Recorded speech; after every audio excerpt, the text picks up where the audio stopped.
Tuhan yang bisa terlihat. Kenapa? Karena dalam hidup orang percaya itu dikatakan harus menjadi terang. Nah, dalam konteks menjadi terang di tengah situasi yang sukar, ini yang saya mau angkat kita bicarakan dalam beberapa waktu ke depan. Saya kasih judul khotbah bahwa hari ini kita akan bicara tentang bagaimana kita hidup bijaksana di akhir zaman. Suka atau tidak suka, mau atau tidak mau, kita sekarang ada di akhir zaman. Bilang kiri kanan, udah di akhir zaman loh.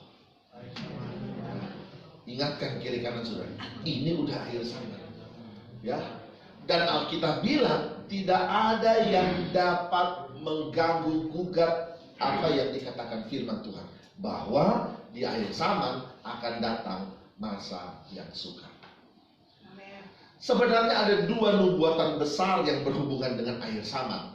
Yang satu mungkin kita bisa bicarakan di kali yang berikut. Tapi kalau saya lihat cuma paling banyak orang mengangkat apa yang dikatakan tentang masa yang sukar. Tapi bagi saya, ketika saya belajar Alkitab, ada dua hal besar yang akan terjadi di akhir zaman. Yang pertama adalah memang akan terjadi masa yang sukar, tapi yang kedua akan terjadi pelipat gandaan besar. Ya, secara rohani, secara roh, ada pekerjaan Tuhan yang besar sementara terjadi pada akhir zaman. Nah, itu mungkin di waktu yang berikut kita bisa bicarakan. Tapi hari ini kita akan bicara tentang sebuah kesukaran yang besar yang terjadi pada akhir zaman. Tahun lalu, saudara, di tanggal-tanggal seperti ini saya lagi safari Natal di Sulawesi Tengah dan di Sulawesi Utara. Saya ingat sepanjang akhir November sampai Desember saya 23 kali khotbah Natal. Ya, dari satu tempat ke tempat yang lain, dari satu desa ke desa yang lain, ada di dusun, ada di satu rayon, dari Sulawesi Tengah ke Sulawesi Utara, beberapa daerah Jawa Barat, di DKI, dan di beberapa tempat. Tapi hari ini, sampai hari ini, ya, saya harus ada di rumah terus. Ya, makanya kalau saudara lihat body saya ini berbeda. Ya. Sampai bro tadi sudah kenal di luar. Apa ini? Kira pada gajah turun dari motor. Ya. Awal April kemarin, ya akhir Maret saya ke Manado, ada pelayanan. Awal April saya kembali dari Manado, berat badan saya 85 kg. 85 loh saudara. Hari ini sudah tahu berapa? 110. Akhir zaman. Saya pernah berat seperti ini juga dulu. 2012, 13, 14 pernah seperti ini. Tapi sempat turun lagi. Sempat turun sampai 2017. Saya ingat gembala saudara bilang begini kepada saya. Naik ulang dari badan. Sudah paling orang saking kan? Ya, karena waktu itu saya dari 110 turun sampai 75, 78, 75, 78. Begitu terus di 3 tahun. Dan kemudian tahun ini dia naik lagi. Ya akhir zaman tidak ada yang kekal, semua berubah-berubah. Berat badan juga berubah. Tapi ada yang menarik yang kita bisa tahu bahwa dari awal tahun ini kita diterpa oleh pandemi, ya, secara mengglobal di seluruh dunia. Dan sampai hari ini itu sulit diatasi. Diharapkan sudah mulai menurun untuk di Indonesia, tapi tiba-tiba ya meluas lagi. Beberapa teman hamba Tuhan yang dekat dengan saya itu lagi terkapar di rumah sakit. Ya saya bilang jangan kemudian saudara rasa ini saudara kena COVID-19 ini aib. Ini bukan aib. Ini justru harus dibicarakan, harus diomongin ke orang lain. Kalau saudara kena, supaya apa? Supaya bisa tracking orang-orang yang bisa ketemu, yang pernah ketemu untuk bisa mawas diri. Tapi ada orang yang merasa ini aib, ya. Dorong rasa sama dengan kusta sama perjanjian lama. Kalau kena kusta, mesti disingkirkan dari kota. Nah, ini dah. Jadi ada beberapa teman saya. Dan ini sudah memporak-porandakan semua sisi. Baik sosial, ekonomi, budaya, politik, itu semua hancur. Bayangkan saudara tadi malam, ya, salah satu menteri idola saya, itu datang menyerahkan diri ke KPK. Ya, karena tersangka korupsi bansos. Ya, Menteri Sosial Batubara, ya. Dulu dihebohkan ini GPDI ini dia, ini GPDI dari mana? Beliau orang Batak. Ada juga batu bara di jemaat di Kam atau di saat di Ketapang, tapi bukan beliau. Awalnya seperti itu mereka bicarakan. Tapi kemudian lepas dari siapa dia, tapi ini menteri sosial, ya, kena. Beberapa minggu yang lalu, saudara tahu bahwa ada satu menteri yang baru pulang dari Amerika itu kena. Tapi sehubungan dengan COVID-19 ini, ada menteri yang kemudian diduga melakukan korupsi besar. Setiap bansos, bantuan sosial diambil 10.000. Itu dibagi-bagi. Saudara coba bayangkan ada berapa juta paket yang sudah dibagi dan diambil 10.000 satu paket. Bah, itu berita yang kita dengar. Ini menandakan bahwa ini COVID ini sudah memporak-porandakan semua lini. Cuma ini COVID bukan cuma bikin mati orang, tapi bikin mati karir. Ada karir orang mati karena COVID. Artinya Bapak Ibu Saudara, kita sedang berhadapan dengan sebuah situasi yang tidak baik. Ya, sebuah situasi yang gak enak. Waduh, agak lucu juga ya. Saudara ibadah di sini jauh-jauhan. Padahal di rumah ada Bapak Pendeta. Suami istri kalau di rumah udah, tapi sampai di gereja harus dipis dulu agak jauh. Kenapa? Kita harus ikuti protokol kesehatan. Dan semuanya berubah ketika kita hidup dalam sebuah kehidupan menurut Jokowi new normal, ya semuanya berubah. Ibadah berubah. Dulu saya pergi ke Manado, ke Sonder, berapa tahun lalu itu dia pertama kali keluar iPad. Saya orang Tuhan berkati saya lewat satu teman kasih saya iPad baru. Pulang biasa kok orang Manado pangkagi. Jadi khotbah pertama khotbah langsung pakai iPad. Dia turun dari khotbah, gembala Sonder bilang begini, saudara rohani mana? Khotbah kurang coba bawa handphone, bawa iPad. Apa itu dia? iPad dia belajar. 3 tahun kemudian saya pulang, gembala pakai iPad. Ya. Saya khotbah di ibadah rumah tangga di sana pakai handphone karena nggak pakai handphone. Saya ditegur oleh om saya. Karena jangan khotbah tuh pakai handphone. Itu bukan Alkitab, itu alat telekomunikasi. Sekarang semua orang ibadah di handphone. Ya, artinya ada banyak hal yang berubah sekarang. Nah, mari kita belajar bahwa di akhir zaman, di situasi sukar, kita harus tampil sebagai orang Kristen yang bijaksana. Amin. Dengan tepuk tangan dulu bagi Tuhan. Nah, apa yang pertama yang perlu kita pelajari di ayat-ayat ini? Mari kita lihat ayat 15. Bahwa dikatakan begini. Karena itu, perhatikanlah dengan seksama. Ayo baca sama-sama 2, 3. Bagaimana kamu hidup. Jangan seperti orang bebal, tetapi seperti orang arif. Yang pertama adalah kita harus perhatikan dengan seksama bagaimana kita hidup. Poin pertama untuk kita bisa menjadi bijaksana, jangan dulu lihat orang. Jangan dulu lihat kesalahan orang. Jangan dulu omongin kesalahan orang. Kaca orang Nado bilang. Ngaca dulu. Lihat. Apakah kita udah benar tak? Ya. Kekristenan hari-hari ini dituntut untuk menjadi dewasa di dalam Tuhan. Dituntut untuk bertumbuh dalam iman dan kepercayaan pada Tuhan. Tapi pernahkah saudara kontrol diri saudara? Lihat diri saudara, berkaca dengan firman. Coba cek dalam buah-buah roh, apakah itu sudah ada pada kita atau belum? Berapa tahun saudara jadi anak Tuhan?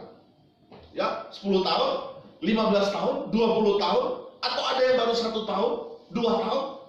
Ya, nggak penting berapa lama saudara menjadi anak Tuhan. Yang penting apakah hidup kita sudah mencerminkan Kristus atau tidak? Ya. Ketika saudara dituntut oleh Tuhan untuk berbuat kasih, masihkah saudara mengasihi? Oh, hari-hari ini saudara, kita dituntut untuk melepaskan kasih kepada semua orang. Kalau kita cuma mengasihi orang yang kita kenal, itu biasa saudara. Tapi ketika kita mengasihi orang yang kita tidak kenal, siapa? Apalagi orang yang pernah omongin kita, bicara gak bagus pada kita. Itu tidak enak, itu berat, itu harus dengan perjuangan, itu harus dengan pengorbanan. Ada banyak harga yang harus dilepas di situ. Tapi apapun itu, perhatikan dengan seksama bagaimana kamu harus hidup. Amin. Haleluya. Haleluya. Saya berharap ya khotbah ini menjadi bagian introspeksi diri kita masing-masing. Ya, juga bagi saya. Udah benar nggak hidup kita? Jangan kalau gosipin orang, kalau cerita orang, kita paling jago nomor satu. Ya, maaf, kalau saudara baca Facebook, sudah akan lihat saling lempar hujatan dari A, B, dan C. Wah, ini nggak benar, ini kelompok ini radikal, ini kelompok ini nggak benar. Kita ngomongin orang luar biasa, tapi kita nggak pernah berkaca. Sudahkah standar hidup kita seperti yang Tuhan inginkan atau tidak? Karena begini saudara, ketika Tuhan harus menuntut sesuatu dari kita, ya, ukurannya adalah diri kita, bukan ukuran orang lain. Ketika Tuhan minta kita bertumbuh dalam iman, ukurannya ukuran iman kita, bukan iman orang lain. Ketika Tuhan akan membawa kita masuk dalam surga yang kekal, maka kitalah yang paling bertanggung jawab atas diri kita. Sekalipun kasih karunia Tuhan terbuka lebar untuk kita semua, tapi kita yang paling bertanggung jawab untuk diri kita. Apakah kita harus ada di sana dengan segala konsekuensi-konsekuensinya? Tapi saya percaya Bapak Ibu Saudara, bahwa hari ini saudara harus bertumbuh dalam iman. Amin. Bertumbuh dalam kepercayaan. Saudara harus bangkit, bilang Tuhan, selidik aku, lihat hatiku. Saya senang lagu ini. Di 1 minggu terakhir ini, setiap besok pagi, saya dan istri nyanyikan, selidiki aku, lihat hatiku. Suara saya tak sebagus Bu Esti tadi. Dengan hati yang tulus, apakah ku sungguh mengasihimu, Yesus? Kau yang maha tahu dan menilai hidupku, tak ada yang tersembunyi bagimu. Buka hidup saudara. Masihkah saudara dendam? Masihkah saudara benci? Masihkah saudara gak bisa ampuni orang? Oh pendeta, saya sih udah ampuni pendeta. Ya, tapi mohon maaf pendeta, kalau mau ketemu jangan dulu. Itu belum mengampuni saudara. Saya udah ampuni pendeta, tapi aduh, ya, mohon maaf deh. Kita belajar standar hidup kita ini saudara harus standar hidup Yesus. Saudara boleh bangga dengan pendetamu. Saudara boleh bangga dengan siapa yang menjadi mentor saudara. Tapi standarmu bukan pada standar pendeta. Standar kita harus standar yang tinggi, standar kita. Ya. Jadi gak main-main di akhir zaman. Tuhan menuntut kita supaya kita coba lihat dengan seksama. Kata seksama dalam bahasa asli dan artinya begini. Kita harus teliti seteliti-telitinya hidup kita. Lihat baik-baik. Jangan sampai ada yang terlewatkan. Cek semua. Pelayanan bukan tempat untuk cari panggung. Ketika kita dipercayakan melayani, masihkah kita melayani dengan tulus hati atau tidak? Ya. Tanpa sesuatu yang ada, yang maksudnya ingin pamer atau apa saudara, Tuhan izinkan saya melayani para pemulung. Sudah banyak orang yang mengerjakan itu lebih dulu. Tapi kemudian 2 tahun lalu itu itu Tuhan mulai hampir 2 tahun lalu ya. Hampir 2 tahun lalu Tuhan taruh itu di hati kami. Sebenarnya sudah ada di tahun 2016 tapi kemudian terhenti karena satu dan lain hal. Tapi semakin kuat ya Tuhan bicara itu di hampir 2 tahun lalu. Di tengah kondisi keadaan yang secara lahiriah itu sulit untuk terjadi. Ya. Kenapa? Karena kami harus membagi makanan setiap malam minggu. Sekarang kami ganti di hari Kamis malam karena malam minggu ternyata banyak yang jalan bagi makanan untuk mereka keliling kota Bekasi. Kami mulai dari 6 kotak, 10 kotak, 15 kotak. Seberapa yang ada hari-hari ini Tuhan tolong kami sudah bisa membagi di atas 100 kota. Setiap kali saya pagi saya berdoa dan istri, Tuhan jangan sampai ini pelayanan ini kami mencuri kemuliaan Tuhan. Jangan sampai kemuliaan ini sedikit membuat kami sombong Tuhan. Ya. Betul. Saudara kalau ketemu istri saya boleh tanya, setiap kami mau doa sebelum jalan, saya berdoa sambil meneteskan air mata, cuma mau minta Tuhan jaga ini hati. Jangan sampai pelayanan ini justru membuat kami sombong. Terus kenapa saudara? Karena standar pelayanan kita adalah standar Yesus. Oleh karena itu perhatikan dengan seksama bagaimana kita harus hidup. Katakan amin. Yang kedua kita belajar pada catatan ini saudara, bahwa kita harus punya kerelaan untuk dibentuk. Ya, kita harus punya kerelaan untuk dibentuk. Lihat. Karena itu perhatikan bersama bagaimana kamu harus hidup. Janganlah seperti orang bebal,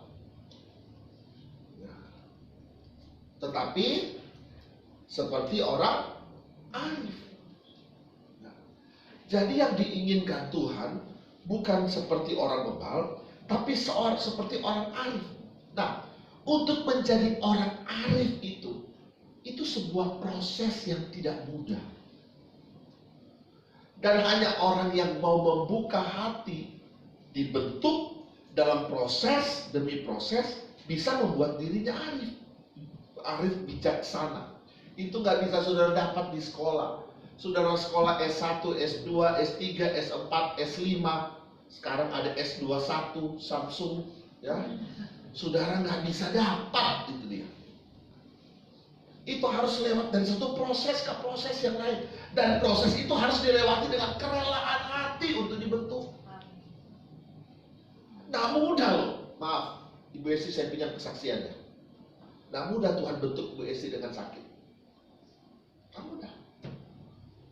Saya dengar kesaksian itu, waduh, saya bilang Tuhan, betul Tuhan bilang, ya, percobaan yang kamu alami tidak melebihi kekuatan. Amen. Saya tahu kalau itu yang kalau saya mungkin yang alami itu saya tahu. Tapi itu bagian dari pembentukan. Nggak mudah. Untuk menjadi arif nggak mudah. Aduh, waktu Tuhan bentuk saya, saudara, aduh, itu nggak mudah. Ya. Saya harus melewati banyak sekali proses Tuhan. Saya pernah punya segala-galanya dan Tuhan ajar saya harus memulai semuanya dari nol. Ya, itu gak mudah. Ya. Tapi untuk menjadi arif, bukan bebal, buka hati saudara untuk diproses. Haleluya, haleluya, haleluya, haleluya. Buka hati saudara untuk diproses oleh Tuhan. Jangan sombong, jangan merasa paling bisa, jangan merasa oh saya hebat, saya punya segala-galanya, dan kita masuk pada golongan orang bebal. Banyak kali kita sulit ditegur oleh Tuhan. Ya, ketika firman Tuhan datang dengan keras, yang disalahin pendeta dan pendeta deh. Ya, zaman gini masih khotbah seperti itu. Ketika firman Tuhan bilang saudara harus hidup kudus, hidup berkenan pada Tuhan. Aduh, pendeta udah bukan samanya nih pendeta. Kita harus enjoy dalam kekristenan. Coba bayangkan. Ya. Saudara mau diproses Tuhan atau tidak? Kemarin saya ketemu dengan satu orang yang masih keluarga sih sebenarnya, om. Saya tanya, dia, ya kenapa dia masuk? Kami buka sekolah Alkitab Pentakosta sama-sama dengan Pak Lodi, Aceh juga, ya. Dan dia datang di kantor. Ya, saya tahu sekali om kami ini. Dia saudara dari papa. Ya. Dia perokok keras berat. Kemudian, om, dapat dia beda hari ini. Ya, kenapa? Biasa kalau aku dapat dari om, masih dari jauh. Sudah kecil itu bau rokok. Bau rokoknya udah kecil. Oh iya. So lama, 3 bulan berhenti merokok. Masa? Bagaimana bisa entah? Aduh, bagaimana pas ada check up di dokter, dokter bilang berhenti. Kalau enggak mau dapat kanker paru-paru karena sudah bahaya di paru-paru. Berhenti. Terus saya bilang, Oman, namanya Oman. Sudah dari berapa puluh tahun lalu orang dia bilang berhenti. Nggak berhenti. Kalau dokter yang bilang berhenti, masih berhenti. Ya. Kadang-kadang Tuhan proses kita dengan banyak hal. Tapi apapun itu tujuannya mulia, katakan amin. Sekalipun sulit, hidup bijaksana di akhir zaman. Cek orang hidup kita. Cek hidup kita. Masihkah kita hidup dalam track Tuhan? Ya, kita kemudian belajar untuk ikut proses Tuhan. Jangan seperti orang bebal, tapi seperti orang arif. Saya cepat saja, saudara. Kemudian yang luar biasa begini. Ya, dalam ayat yang ke 17. Sebab itu janganlah kamu bodoh, tetapi usahakanlah, garis bawahi kata usahakan, kamu mengerti kehendak Tuhan. Kata usahakan ini sangat berhubungan dengan dalam terjemahan bebas bahasa aslinya terus begini. Kita seperti harus membayar harga, ya, untuk bisa memahami sesuatu. Saya kasih contoh begini. Untuk bisa mengerti bahwa kita harus hati-hati naik motor, ya. Untuk bisa mengerti kita harus hati-hati naik motor. Biasanya nggak selalu seperti itu, ya. Orang itu harus jatuh dari motor dulu waktu dia belajar naik motor. Waktu dia jatuh, dia harus tahu, oh kalau bawa motor itu harus hati-hati. Ya, anak kecil kalau lagi belajar jalan atau melakukan sesuatu, kalau kemudian dia tersandung jatuh, dia akan hati-hati di mana dia tersandung. Dia hati-hati. Ini bagian yang saya mau katakan tadi, bahwa harus ada harga yang dibayar dalam konteks memahami sesuatu. Dan Alkitab bilang begini, janganlah kamu bodoh. Bodoh di sini bukan bodoh knowledge bodoh, tapi bodoh yang begini, dablek, apa itu? Dablek, no? Ya saudara pasti paham itu pengertiannya. Ya, udah diomongin, sudah dikasih tahu, tetap nggak ngerti. Ya, tapi kemudian kita harus usahakan mengerti kehendak Tuhan. Dalam proses memahami kehendak Tuhan ada harga yang harus kita bayar. Dalam mengiring Tuhan ada harga. Keselamatan itu lunas. Ini harus diingat. Harga yang kita bayar bukan membayar keselamatan. Karena secara prinsip keselamatan itu cuma-cuma dari Tuhan. Tapi untuk kita berdiri tegak, menurut kata Paulus kepada jemaat yang di Filipi, supaya kita berdiri tegak di depan semua orang, kita harus mengerjakan keselamatan kita. Dan dalam proses mengerjakan keselamatan kita, ada banyak harga yang harus kita bayar. Haleluya. Haleluya. Dan harga itu mahal, loh, saudara. Untuk duduk di sini, harga yang saudara bayar. Ya. Untuk datang gereja ada harga yang saudara bayar. Untuk berdoa ada harga. Tapi apapun itu bagian dari kita hidup bijaksana di akhir zaman. Dan yang terakhir, karena waktunya sudah sangat mepet, yang terakhir kita belajar ayatnya yang ke-19 ini. Saya senang sekali ayat 19. Ya. Dan berkata-katalah seorang kepada yang lain dalam mazmur, kidung puji-pujian, nyanyian rohani. Bernyanyilah dan bersoraklah bagi Tuhan dengan segenap hati. Pada bagian ini, ya, kita belajar yang luar biasa pada bagian ini adalah ini.